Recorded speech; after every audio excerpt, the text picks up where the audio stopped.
ritrovati, la via dei Presepi è in un posto particolare, perché il Natale è appena passato, io stavo viaggiando con la mia macchina per andare verso un presepe e mi ritrovo in mezzo alla strada, mi ritrovo un elfo che mi blocca. L'elfo grande, il grande elfo, e mi dice, in pratica alla fine mi fa: tu sei stato scelto come rappresentante degli umani per arrivare a vedere il nostro villaggio, per visitarlo. Ed eccoci qua, mi ha portato qui, ma cosa sta succedendo qui? Perché io non ci capisco niente, tutti vestiti elfi, io l'unico umano. Beh, c'è poco da spiegare, basta guardarsi attorno e qua abbiamo mercatini. Prima ti ho fatto vedere anche la grotta della Natività con la Sacra Famiglia, i Re Magi. Ci sono tantissimi elfi che fanno tante parti, sono qua per far gioire i bambini, sono qua per far divertire. Abbiamo anche il vin brûlé perché sono i pastori a farlo, i pastori con tanto di caprette, di asini, di cavalli, di cavallini. Abbiamo un villaggio degli elfi. Un vero villaggio, insomma, villaggio. Qua tutti i bambini sono invitati allora? Tutti i bambini del mondo. Io l'unico adulto. Ci sono tantissimi adulti perché il Babbo Natale ha fatto il regalo anche per gli adulti. Ah, ecco perché. Ma allora cosa facciamo adesso?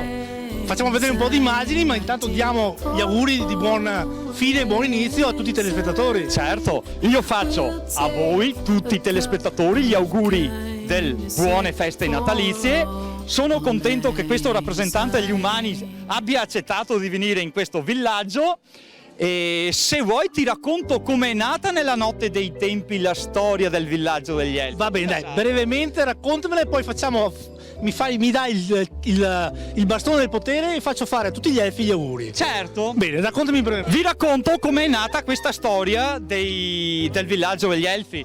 In Illo Tempore, le lune di Saturno, che non ho ancora ben capito cosa sia, ma visto che siamo sotto l'influsso di Saturno, visto che Giano Bifronte ha aperto la porta agli dei con l'inizio del segno del Capricorno sull'inverno, mi hanno chiamato queste entità, sono venuto qua, ho visto che era un villaggio bellissimo per portare gli elfi, hanno chiamato me capoelfo. Io a mia volta ho chiamato Babbo Natale e abbiamo visto che era un posto magico.